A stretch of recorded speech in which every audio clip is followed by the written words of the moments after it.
Bismillahirrahmanirrahim. Assalamualaikum warahmatullahi wabarakatuh.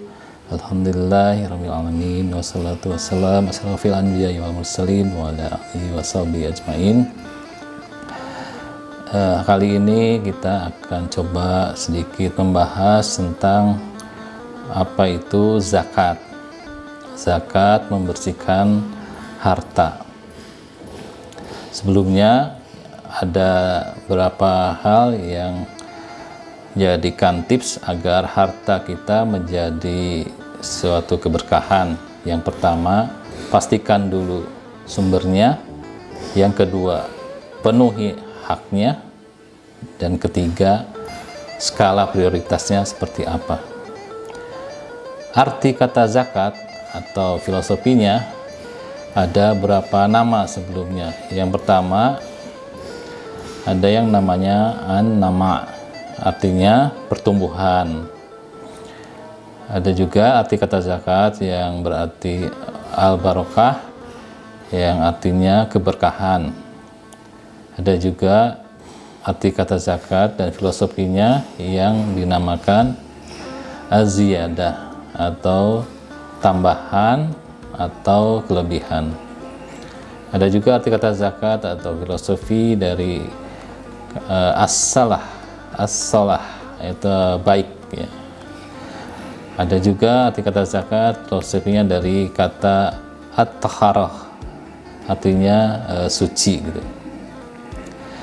Ada perbedaan antara zakat, infak atau sedekah atau sedekah ya. Zakat itu berarti kewajiban atas harta atau kewajiban atas sejumlah harta tertentu untuk kelompok tertentu dalam waktu tertentu. Itu kalau zakat. Jadi kewajiban atas harta atau kewajiban atas sejumlah harta tertentu untuk kelompok tertentu dalam waktu tertentu. Kalau infak adalah mengeluarkan harta yang mencakup zakat dan non-zakat. Infak ada yang wajib dan ada juga yang sunnah gitu. Infak wajib ini maksudnya adalah zakat, nazar, ya, kafarat dan lain-lain gitu.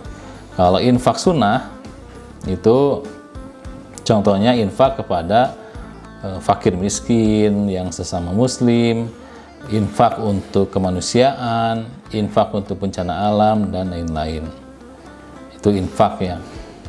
Kalau sedekah atau sedekah berarti dia dapat bermakna infak, zakat, dan juga bisa kebaikan berupa non materi atau non harta gitu kalau sedekah ya. Jadi itu berbeda antara zakat, infak, sedekah.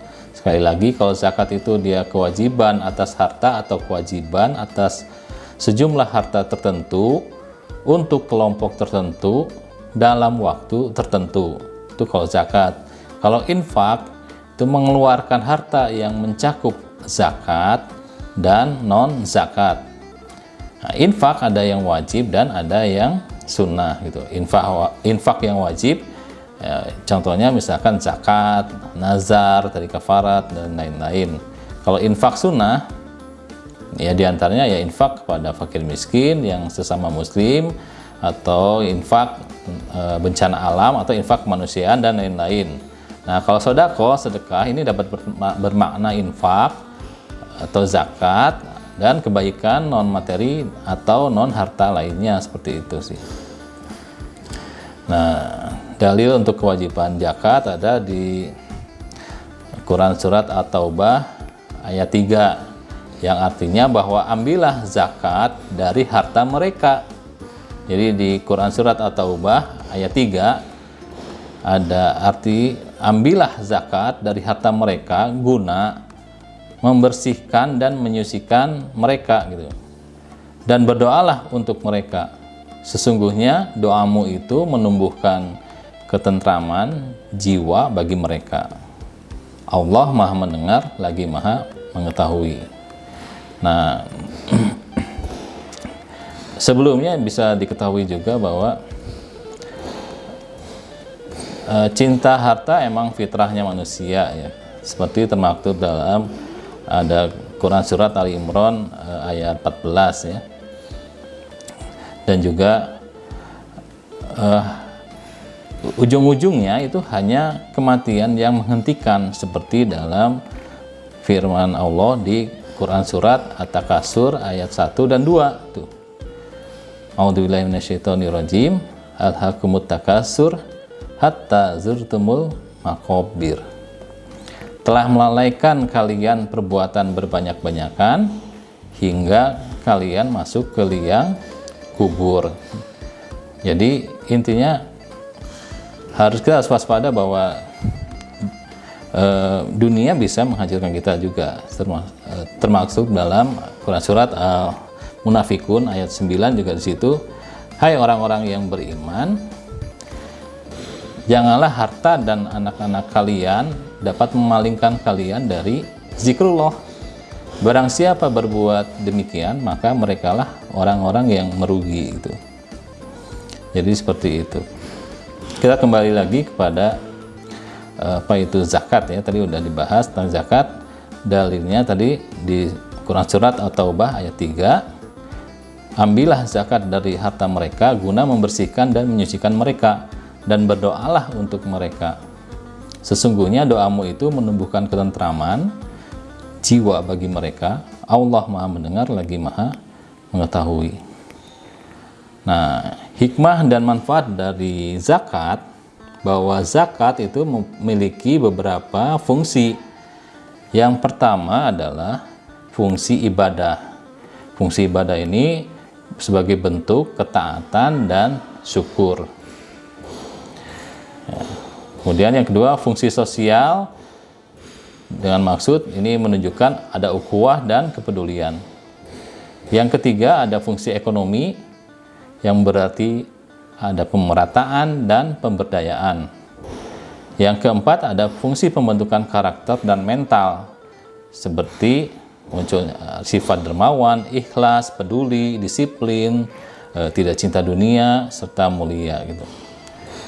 Nah, syarat umum objek zakat memiliki beberapa kriteria. Yang pertama itu milik penuh. Syarat umum objeknya ya, ini objek zakat, milik penuh. Yang kedua, berkembang. Yang ketiga, cukup nisabnya. Yang keempat, lebih dari kebutuhan pokok. Yang kelima, bebas dari hutang. Dan keenam, berlaku 1 tahun pada beberapa objek zakat ya, seperti itu. Nanti objek zakat ada perluasannya. Waktu itu objek zakat itu bisa bentuknya emas dan perak, terus biji-bijian dan kurma. Kalau peternakan bisa sapi, unta, kambing gitu ya.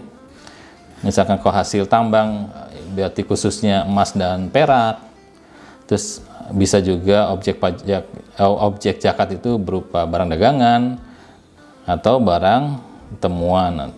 Nah, sekarang perluasan objek zakat itu sudah hal ini ke uang ya, hasil pertanian umum, hasil industri peternakan seperti daging, susu, madu, itu udah bisa. Hasil tambang dan hasil alam lainnya, industri perdagangan, industri barang dan jasa juga, termasuk investasi surat berharga seperti properti dan lain-lain. Ada juga ya penghasilan dari profesi semacam dividen ya, laba yang dibagikan itu dividen atau royalti juga bisa. Bisa juga hadiah, undian, komisi dan lain-lain. Ya, zakat kalau zakat profesi ya masih khilaf di kalangan ulama ya. Ada yang berapa yang berbedaan di situ, seperti itu sih.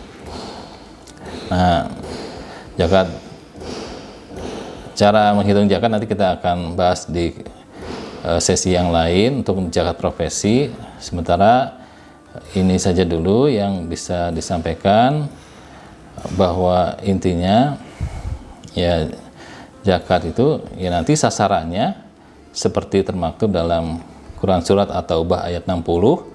Sesungguhnya zakat-zakat itu hanyalah untuk orang-orang fakir, orang-orang miskin, pengurus-pengurus zakat, para mu'alaf yang dibujuk hatinya untuk memerdekakan budak, orang-orang yang berhutang untuk jalan Allah, dan untuk mereka yang sedang dalam perjalanan sebagai suatu ketetapan yang diwajibkan Allah, dan Allah Maha mengetahui lagi Maha bijaksana. Quran Surat At-Taubah ayat 60. Itulah sasaran dari zakat, seperti itu. Mungkin itu saja yang bisa saya sampaikan. Nanti sesi lain bisa kita bahas lagi tentang bagaimana zakat profesi, sistem pembayaran dan distribusi zakat, ya, perluasannya seperti apa, sasaran zakat, dan lain-lain. Demikian yang bisa saya sampaikan. Mohon maaf atas segala kekurangan. Wabillahi taufiq wal hidayah. Wassalamualaikum warahmatullahi wabarakatuh.